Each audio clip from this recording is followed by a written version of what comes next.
नमस्कार, आप देख रहे हैं सोका टाइम्स और मैं आपके साथ भारती हूँ। देखिए, हर वर्ष वित्त मंत्री निर्मला सीतारमण द्वारा बजट पेश किया जाता है, जिसमें लोगों को उम्मीदें होती हैं कि इस बार बजट में कुछ ना कुछ खास होगा और जनता के हित में कई सारे ऐसे बजट पेश किए जाएंगे, ऐसी चीजें दी जाएंगी बजट के अंदर जो लोगों को अच्छी लगेंगी और एक सरकार जो है, जो लोगों के हित के लिए बनाई गई है, वो कहीं ना कहीं सराहनीय कार्य करेगी। लेकिन कहीं ना कहीं लोगों को देखा जाता है कि लोग हमेशा बजट से नाखुश होते हुए नजर आते हैं। उनको बजट कभी सही नहीं लगता है। कुछ चीजें अच्छी होती है, कुछ चीजें नहीं होती अच्छी। इस बार का जो बजट पेश किया गया है उसमें रोजगार की बात कही गई है, साथ ही कुछ स्टेट्स के लिए यानी कि कुछ राज्यों के लिए कुछ पैसे जो हैं आवंटित किए गए हैं, जिससे जो कैपिटल है, जो राजधानी है या स्टेट है, उसको जो है संवारा जाए, सुधारा जाए और सुधार किया जाए। वहीं कुछ बजट के अंदर ऐसी खामियां भी लोगों को नजर आई हैं, जिन पर उनका कहना है कि बजट हमें सही नहीं लगा है। जो टैक्स की बात की गई है, उसको ऐसा होना चाहिए। अपने हिसाब से वो उस बजट को देख रहे हैं। साथ ही आपको बता दें, बजट में युवाओं के लिए काफी अच्छी चीजें कही गई हैं, महिलाओं की सुरक्षा की बात की गई है। एक बार लोगों से जानेंगे कि वो कितना खुश हैं और कितना नाखुश हैं, क्या क्या उनको खामियां लगी हैं और क्या कुछ इस बार सरकार ने बजट में अच्छा पेश किया है बजट। मेरा नाम महिपाल यादव है और मैं एक समाज सेवी हूँ। आज बजट पास किया है वित्त मंत्री निर्मला सीतारमण द्वारा, जो किया गया है, कैसा लगा आपको बजट? ये बजट पूर्णतया पूंजीपति समर्थक और किसान मजदूर एससी ओबीसी विरोधी बजट है। अच्छा, क्या कुछ आपको खामियां लगी इसमें सारी खामियां हैं इस बजट में। पहले मध्यम वर्ग के लिए कि ये उम्मीद कर रहा था मध्यम वर्ग, छोटा तबका, कि कम से कम जो इनकम टैक्स स्लैब है वो 3 लाख से 5 लाख होगी। वो 3 लाख तक ही रखी गई है। कम से कम मिनिमम स्लैब 5 लाख होती तो कुछ मध्यम वर्ग, लोअर तबके को कुछ राहत मिलती है और वो कुछ अपने घर से संबंधित आवश्यक कार्यों को पूरा कर सकता था। क्या कुछ अच्छा लगा इस बार बजट में? बजट में तो कुछ अच्छा ही नहीं है। टोटल पूंजीपति और किसान विरोधी बजट है। बजट में युवाओं को, महिलाओं को रोजगार देने की बात कही है, सुरक्षा की बात की गई है। कोई ऐसी रोजगार की सुरक्षा की बात महिलाओं के लिए नहीं की है, ना रोजगार की बात की गई। ये तो जुमले चले आ रहे हैं मोदी और अमित शाह के हैं, और इसमें भी जुमला ही दिखाया गया है। क्या लगता है आपको, किस तरीके का बजट होना चाहिए? बजट होना चाहिए था कम से कम किसान मजदूर को सुविधा मिलनी चाहिए थी और मिनिमम मध्यम वर्ग को विशेष तौर से 5 लाख की इनकम टैक्स स्लैब होनी चाहिए थी।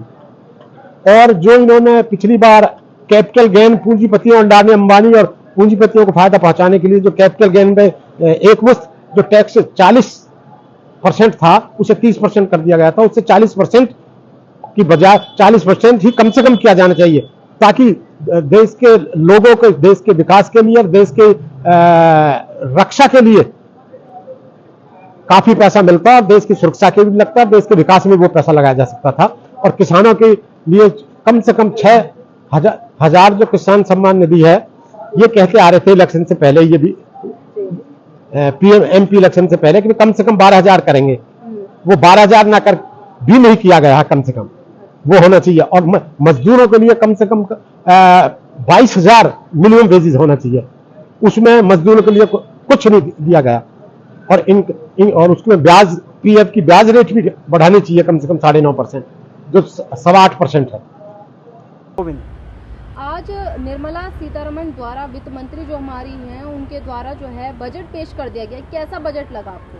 मैडम, बहुत सबसे बड़ी बात तो हमारे फरीदाबाद को आज अच्छी यहाँ पे जो है वित्त मंत्री ने जो है संदेश जो दिया है, बहुत ही अच्छा लगा जी। जो भी मोबाइल है, कोई भी ऐसी चीज़ है जिसको हम खरीद सकते हैं, या सोना है या चांदी है, उस पर जो है बजट जो है कम किया है। अभी तो ये सूचना हमें जो प्राप्त मिली है, सूचना जो प्राप्त मिलने के बाद में अगर जब हमको जब यकीन आएगा ना, जब हमको सामने से जो चीज़ कम मिलेगी, तो हम जब ही आपको ये चीज़ बता सकते हैं। बजट हर बार पेश कर देती है सर। हाँ। युवाओं के लिए रोजगार का जो है काफ़ी अच्छा साधन बताया है कि इस बार रोजगार देंगे। साथ ही महिलाओं के लिए भी काफ़ी उन्होंने बजट में ऐड किया है कि महिलाओं को भी रोजगार मिलेगा, सुरक्षा मिलेगी। इस पर क्या लगता है कि सरकार जो बजट पेश करती है, क्या उस बजट के हिसाब से पूरा साल काम होता है?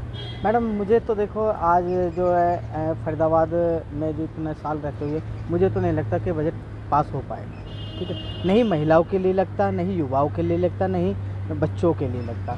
क्योंकि जो है बच्चों के लिए, भविष्य के लिए, मतलब जो अभी जो है फिर दोबारा से जो है तीसरी बार जो हमारे कृष्णपाल मंत्री जी मंत्री बने हैं, तो हमें ये नहीं लगता कि ये सुरक्षा हमको मिल पाएगी, नहीं मिल पाएगी। अच्छा, मतलब बजट ऊपर से पेश कर दिया है, लेकिन हमें जो नीचे के जो अधिकारी है ना, वो नहीं दे पाएंगे, वो नहीं दे पाएंगे। नहीं, हमारा जो संदेश अभी हमारे मुख्यमंत्री पास कर देते हैं, जो उनके जो नीचे अधिकारी होते हैं ना, वित्त मंत्री वो नहीं दे पाते हैं।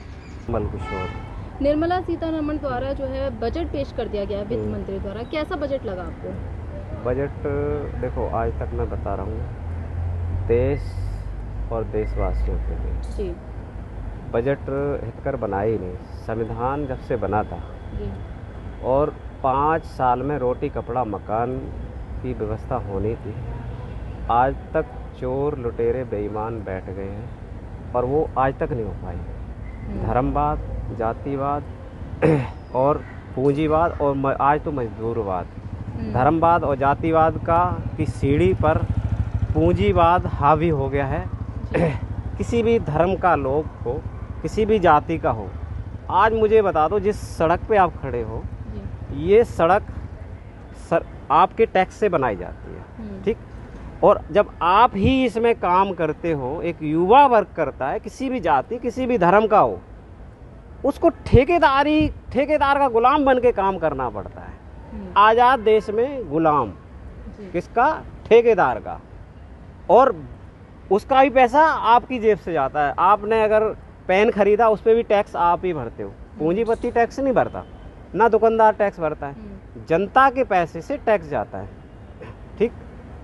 आज तक देश में जो नौकरियां मिल रही हैं, युवाओं के लिए कोई बजट नहीं है। आप मुझे बता दो, एक सरकारी विभाग से इन्होंने ठेकेदारी खत्म करने का बजट पास किया हो? BSNL हमारा हर हाथ में मोबाइल है। आज ऐसा मतलब कम से कम 2 करोड़ लोगों को BSNL में ही जॉब मिल जाती है, और एक परिवार में कम से कम, एक आदमी के परिवार में 5 लोग होते हैं, और 2 करोड़ का मतलब 10 करोड़ भारतीयों का भरण पोषण अकेला BSNL करता है।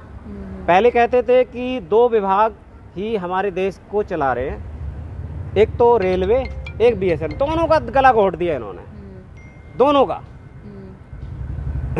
ठीक है, चाहे वो कांग्रेस की सरकार रही हो, चाहे BJP की रही हो, हमेशा युवा विरोधी रही है। धर्मवाद और जातिवाद पर इन्होंने पूंजीवाद स्थापित करने का काम किया। बजट में खामियां क्या लगी आपको? क्या चीज नहीं है उसकी जो होनी चाहिए? खामियां क्या है आप बता दो। युवाओं के लिए क्या है, क्या दिया है इन्होंने? रोजगार की बात कही गई है। कहाँ रोजगार? कितने रोजगार? एक बताओ, जो रोजगार जो सरकारी विभाग है उनमें ठेकेदारी किसी में खत्म करने की बात करी है? कहाँ रोजगार देंगे ठेकेदारी में? कौशल विकास लाए हैं,